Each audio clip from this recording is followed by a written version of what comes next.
Assalamualaikum दोस्तों, welcome to the Salman academy and we are trying to make education easier. दोस्तों आज हम John Keats की एक और masterpiece poem ode to on a nightingales के अबाउट स्टडी करेंगे। दोस्तों ode to a nightingale, इसको जो राइट किया था वो जॉन कीट्स ने किया था। इसकी जेनरिक की बात करें तो ये एक रेगुलर ओड थी। इसकी थीम की बात करें तो इसकी थीम डिपेंड करती है मोर्टेलिटी पे, ट्रांसेंडेंस एंड इम्परमानेंस के ऊपर। इसको जो रिटर्न किया गया था ये 26 अप्रैल टू 18 मई 1819 के दरमियान में रिटर्न किया गया था। साथ ही साथ ये जो पब्लिश हुई थी वो 1819 के अंदर पब्लिश हुई थी। इसकी एज जो है वो 19th सेंचुरी रोमांटिक एज से बिलोंग करती है। इंपॉर्टेंट के बारे में बताता चलूं तो दोस्तों ये 8 लाइन स्टैंजा पोएम है जिसके अंदर 10 पेंटामीटर्स लाइन्स है, मतलब ईच स्टैंजा 10 लाइन्स हैं जो कि यूनिफॉर्म रिदमिक स्कीम के ऊपर है और टोटल 80 लाइन्स की पोयम है ये। और ये पोयम जो जॉन कीट्स ने लिखी थी ये इंस्पायर्ड होकर लिखी थी एक बर्ड के सॉन्ग से। साथ ही साथ दोस्तों ओड टू अ नाइटिंगेल जो लिखी थी ये जॉन कीट्स ने अपनी मौत से 2 साल पहले लिखी थी। My heart aches, and a drowsy numbness pains my sense, as though of hemlock I had drunk, or emptied some dull opiate to the drains. 1 minute passed, and lethe wards had sunk. 'Tis not through envy of thy happy lot, but being too happy in thine happiness, that thou, light-winged dryad of the trees, in some melodious plot, of beechen green, and shadows numberless, singest of summer in full-throated ease. John Keats को करीबी जंगल से एक बुलबुल का गाना सुनाई देता है और इसे अजीब किस्म का एहसास होने लगता है। वो बुलबुल का गाना सुनने में इस कदर खो जाता है कि वो दुनिया की हर चीज भूल जाता है। वो ख्वाहिश करता है कि काश वो भी इस खुशबाश परिंदे के पास चला जाए और बुलबुल के साथ ही इस नीम तारीखी जंगल में कहीं खो जाए। बुलबुल के गाने ने इसके दिल में हल्की हल्की दर्द वाली बेचैनी पैदा करती है। इसके साथ वो कहीं यादों में खो जाता है। जरा सी देर में वो खुद से गाफिल हो जाता है। इस हालत में यूं महसूस होता है जैसे इसने एक जहरीले पौधे हेमलॉक का रस पी लिया हो या इसने अफीम का इस्तेमाल किया हो, जिसकी वजह से वो गफलत का शिकार हो गया हो। और जरा सी देर में यूं लग रहा है कि वो यूनानी देवता माला की कहानियों में दरिया लैथ जो कि इंसान को खुद से गाफिल कर देता है इसमें डूब गया हो। इस जहनी कैफियत में वो बुलबुल को मुखातिब करके कहता है कि वो इसकी खुशकिस्मती को महसूस करके इससे हसद का जज्बा नहीं रखता, बल्कि वो तो इसके मीठे गाने सुनकर इसी खुशी की हालत में महसूस करके बहुत खुश होता है। बुलबुल को इतना ज्यादा बेफिक्र और खुश महसूस करके वो इसे दुनिया का परिंदा नहीं समझता, बल्कि देवता माला की कहानियों में एक नस्वां रूह टायर्ड करार देता है जो इनके अकीदे के मुताबिक जंगलों और दरख्तों के झुंडों में बसेरा किए रहती थी।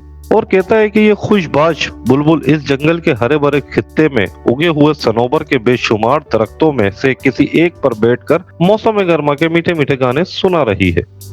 Oh, for a draught of vintage that hath been cooled a long age in the deep delved earth, tasting of flora and the country green, dance, and Provençal song, and sunburnt mirth. Oh, for a beaker full of the warm south, full of the true, the blushful hippocrene, with beaded bubbles winking at the brim, and purple-stained mouth, that I might drink, and leave the world unseen, and with thee fade away into the forest dim. इस poem के second stanza के शुरू होने के बाद आहिस्ता आहिस्ता इस बुलबुल के साथ रवैया तब्दील होने लगता है और इसका शऊर एक ख्याली खौफनाक माहौल में जाने लगता है। अपनी इस खुशी और गम से मिलती जुलती दुनिया के लिए वो एक तसुराती दुनिया में जाने की ख्वाहिश करने लगता है। इस हालत में वो कहता है कि काश इसे अंगूरों से बनी एक खास किस्म की शराब विंटेज का एक घूंट मिल जाए जिसे मुद्दतों पहले जमीन की गहराइयों में दफन करके ठंडा किया गया हो। और जब वो शराब का एक घूंट भरे तो इसे फ्रांस की एक ऐसी ही शराब के लिए मशहूर इलाके प्रोवेंस, फूलों, सब्जे, डांस वाले गाने और तपते दिनों में खेतों में काम करने वाले किसानों की याद आ जाए। इसी के साथ जॉन कीट्स ख्वाहिश करता है कि काश इसे यूनानी देवता माला की कहानियों में हेलिगन के पहाड़ से निकलने वाली शराब के चश्मे की लाल शराब पीने को मिल जाए, जिसके बारे में कहा जाता है कि इसे पीकर शायराना तखलील को फरोग मिलती है। इस शराब के बुलबुले मोतियों की तरह नजर आए और ये मोती शराब के जाम के किनारों पर झिलमिला रहे हों और इसे पीने से इंसान के होंठ जामनी हो जाएं। जॉन कीट्स के मुताबिक कि लाल शराब इसे इस दुनिया से बुलबुल की दुनिया में आसानी से ले जा सकती है और इसके पीने से इस पर ऐसा खुमार तारी होगा कि वो अपना सब कुछ भूलकर बुलबुल की दुनिया में खो जाएगा। Fade far away, dissolve, and quite forget what thou among the leaves hast never known, the weariness, the fever, and the fret, here, where men sit and hear each other groan, where palsy shakes a few, sad, last grey hairs, where youth grows pale, and spectre thin, and dies, where but to think is to be full of sorrow, and leaden-eyed despairs, where beauty cannot keep her lustrous eyes, or new love pine at them beyond tomorrow. इस third stanza में poet का शऊर इसे इंसानों की दुनिया की याद दिलाता है और वो ख्वाहिश करता है कि काश वो इस बुलबुल के साथ रहना शुरू कर दे जिसकी कभी इंसानी मसाइब और आलाम से वास्ता नहीं पड़ा। इंसान की दुनिया तो ऐसी है जहाँ भरी जवानी में नाकाबिले इलाज बीमारियों की वजह से इंसानों के बाल सफेद हो जाते हैं और रंग पीले पड़ जाते हैं और वो वक्त से पहले मर जाते हैं। शायर कहता है कि बुलबुल के मीठे गाने सुनाने की एक खास वजह यह है कि इसने कभी गम और तकलीफ नहीं झेली जिससे इंसानों का वास्ता पड़ता है। शायर बुलबुल को मुखातिब करके कहता है कि वो इंसानों की उस दुनिया से गायब हो जाना चाहता है और अपने दुख भरे इन एहसासात को भुला देना चाहता है जिनसे गाने सुनाता हुआ यह परिंदा आशना है। अब वो इस परिंदे को बताता है कि इंसानी दुनिया रहने के काबिल नहीं, यहाँ किसी की खैर की तवक्को नहीं की जा सकती, यहाँ गमज़दा लोग एक दूसरे को बताकर अपने गम हल्का करते हैं, यहाँ किसी को कोढ़ की जो कि एक बीमारी है हो जाए तो इस मर्ज का इलाज ना होने की वजह से वो शख्स बहुत से दूसरे लोगों को भी इस मर्ज का शिकार बना देता है। इन मसाइब और बीमारियों की वजह से इंसान बहुत सी मुसीबतों में फंस जाता है, वो अक्सर जवानी में ही मर जाता है। यहाँ जॉन कीट्स अपने भाई टॉम की बीमारी और मौत और खुद की टीबी यानी कि ट्यूबरक्लोसिस की नाकाबिले इलाज बीमारी की तरफ इशारा करता है। अब वो महसूस करता है कि इस दुनिया में अगर ज्यादा सोचा जाए तो इससे सिर्फ मसाइब और मायूसियां ही जन्म लेती हैं। इसके बाद जॉन कीट्स अपनी मोहब्बत का जिक्र भी करता है और अफसोस भरे अंदाज में कहता है कि इस दुनिया में खूबसूरती सिर्फ चंद रोज की होती है क्योंकि इसकी चमक धमक जल्दी खत्म हो जाती है या ये नई मोहब्बत करने वालों का दिल तोड़ देती है। Away, away. For I will fly to thee, not chariot by Bacchus and his pards, but on the viewless wings of poesy, though the dull brain perplexes and retards, already with thee. Tender is the night, and haply the queen moon is on her throne, clustered around by all her starry fays, but here there is no light, save what from heaven is with the breezes blown, through verdurous glooms and winding mossy ways. इंसानी मसाइब हो आलाम को याद करते हुए शायर फौरन अपना जहन तब्दील कर लेता है और अब वो इंसानी दुनिया के बजाय ख्याली दुनिया में वापस जाने के बारे में सोचने लगता है और अचानक चिल्लाकर कहता है दूर दूर, यानी कि इसे इस दुनिया से दूर चले जाना चाहिए। और वो बुलबुल को मुखातिब करके कहता है कि वो इस तक पहुंचना तो चाहता है। इन शराब के देवता बचिस के रथ जैसे जैसे चीखते हैं पर सवार होकर नहीं, यानी शराब के नशे में खोकर नहीं बल्कि शायरी के नजर ना आने वाले परों के जरिए यानी शायराना तखलील के जरिए। इस तरह ये मुर्दा रूह वाला शख्स शायरी के जरिए इस दुनिया से फरार अख्तियार करके बुलबुल की गमो फिक्र से आजाद दुनिया में पहुंचना चाहता है। इसलिए शायरी का जायका शराब से ज्यादा मीठा और पुर असर है। अब वो कहता है कि वो तो पहले ही बुलबुल की दुनिया में पहुंच चुका है, अगरचे इसका जहन थोड़ा सा परेशान और थका मानंद है। और अब शायर अपनी शायरी में बयान करता है कि इस जंगल में इस वक्त रात है और यहाँ एक खुला मैदानी इलाका भी है जहाँ दरख्त इतने घने हैं कि सितारों और चांद की रोशनी का जर्रा भी जमीन तक नहीं पहुँच सकता। रोशनी जमीन पर सिर्फ इसी सूरत में पहुँच सकती है कि जब तेज हवा और दरख्तों की टहनियों को इधर उधर हिलाती है। I cannot see what flowers are at my feet, nor what soft incense hangs upon the boughs, but, in embalmed darkness, guess each sweet, wherewith the seasonable month endows, the grass, the thicket, and the fruit tree wild, white hawthorn, and the pastoral eglantine, fast fading violets covered up in leaves, and mid-May's eldest child, the coming musk rose, full of dewy wine, the murmurous haunt of flies on summer eves.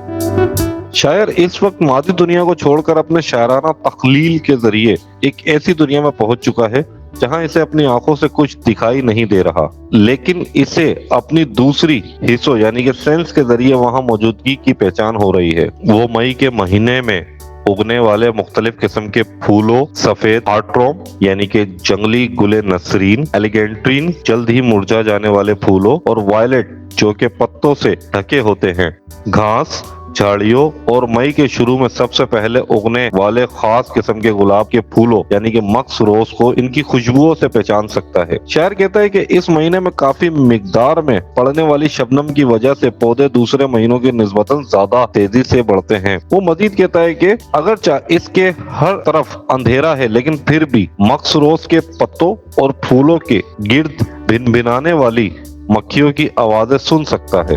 I cannot see what flowers are at my feet, nor what soft incense hangs upon the boughs, but, in embalmed darkness, guess each sweet, darkling I listen, and, for many a time, I have been half in love with easeful death, called him soft names in many a mused rhyme, to take into the air my quiet breath, now more than ever seems it rich to die, to cease upon the midnight with no pain, while thou art pouring forth thy soul abroad, in such an ecstasy.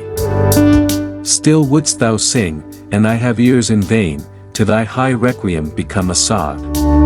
इस stanza number 6 में शायर कहता है कि इसे शाम के वक्त होने वाली सरगर्मियों की आवाजें साफ सुनाई दे रही हैं। इसे ये माहौल इतना भाया है कि वो नहीं चाहता कि वो इंसानों की दुख भरी दुनिया में वापस जाए। वो यहीं पर अपनी जान दे देना चाहता है क्योंकि इसके ख्याल में दर्द और गम से आजाद ऐसे माहौल में जान देना मुसर्रत का बाइस है और इस तरह वो बुलबुल के गाने में भी शामिल हो सकता है। वो कहता है कि अक्सर वो मरने के मुतालिक ख्याल को आधी मोहब्बत समझता है और अपनी कई नज़मों में मौत को नरम अल्फाज से पुकारता है। शायर बुलबुल का गाना अंधेरे में ही सुनते हुए सोचता है कि ये खूबसूरत आधी रात जान देने के लिए बेहतरीन वक्त है और वो दुख और दर्द से आजाद और पुरसुकून मौत मरने की शदीद ख्वाहिश करने लगता है। अगले ही लम्हे शायर सोचता है कि अगर वो मर जाता है तो बुलबुल अपने गाने सुनाती रहेगी और वो इन गानों से मजीद लुत्फ अंदोज यानी कि एंजॉय नहीं कर सकेगा। शायर के नजदीक बुलबुल का गाना न फितरत के जारीपन और शायरी की तकमील की एक अलामत है। वो सोचता है कि अगर वो मर जाता है और बुलबुल अपना गाना सुनाती रहती है तो इसका गाना दूसरे लोग सुनेंगे, जबकि शायर के लिए तो इसका गाना मातमी गीत साबित होगा। Thou wast not born for death, immortal bird, no hungry generations tread thee down, the voice I hear this passing night was heard, in ancient days by emperor and clown, perhaps the self-same song that found a path, through the sad heart of Ruth, when, sick for home, she stood in tears amid the alien corn, the same that ofttimes hath charmed magic casements, opening on the foam of perilous seas, in fairy lands forlorn. इस stanza number 7 में शायर बुलबुल के साथ अपना तकाबुल करते हुए कहता है कि इंसान फानी है लेकिन बुलबुल लाफानी है। कोई भी नस्ल बुलबुल को लाफानी नहीं बना सकती।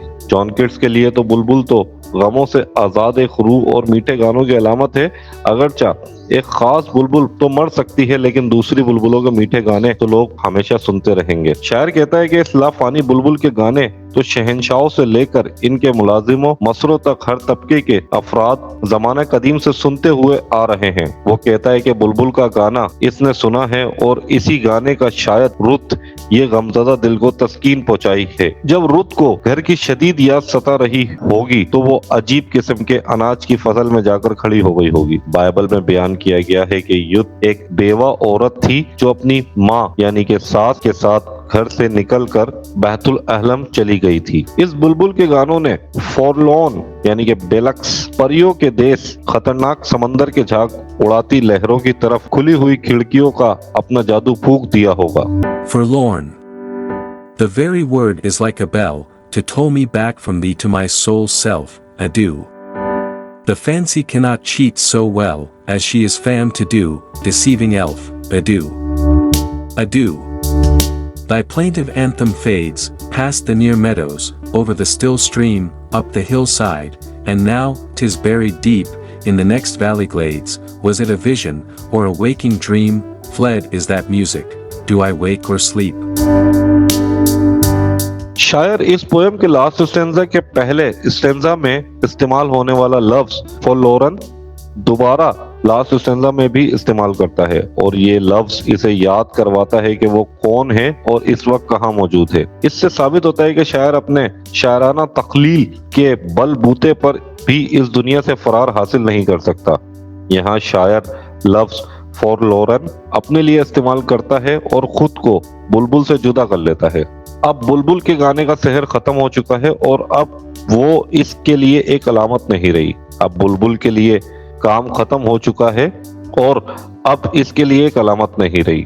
अब वही परिंदा जो कुछ देर पहले शायर के दिमाग पर तारी था, एक आम सा परिंदा बन चुका है। अब बुलबुल के गाना उदासी भरा एक गाना बन चुका है। वो अपने शायराना तख्लील को एक धोखा देने वाला भूत यानी कि डिसीविंग स्पिरिट करार देता है और ऐलान करता है कि इसका तख्लील इसे मजीद धोखा नहीं दे सकता। अब शायर ताकतवर आवाज में कहता है कि बुलबुल के गाने में अब वो कोई कशिश महसूस नहीं करता और अब बुलबुल की आवाज करीबी चरागाह के पार चली जाती है और फिर नदी के इस पार पहाड़ी इलाके में होती हुई वादी के खुले मैदानों में गायब हो जाती है। यूं ही बुलबुल की आवाज का सर टूटता है तो शायर सोच में पड़ जाता है कि क्या इन सारी चीजों का सचमुच में तजुर्बा हो चुका है या वो दिन में ख्वाब देख रहा था। पोयम के आखिर में शायर कहता है कि अब चूंकि बुलबुल का गाना खत्म हो चुका है इसलिए अब इसे यकीन नहीं है कि कुछ देर पहले वो जाग रहा था या सोया हुआ था। तो दोस्तों ये इस पोएम की ट्रांसलेशन थी। उम्मीद करते हैं कि आपने इस पोएम की ट्रांसलेशन को समझा भी होगा, एंजॉय भी किया होगा और आपको पसंद भी आया होगा। मजीद इस तरह के वर्क के लिए the Salman academy we are trying to make education easier को लाइक, शेयर और सब्सक्राइब कर दें। Thank you.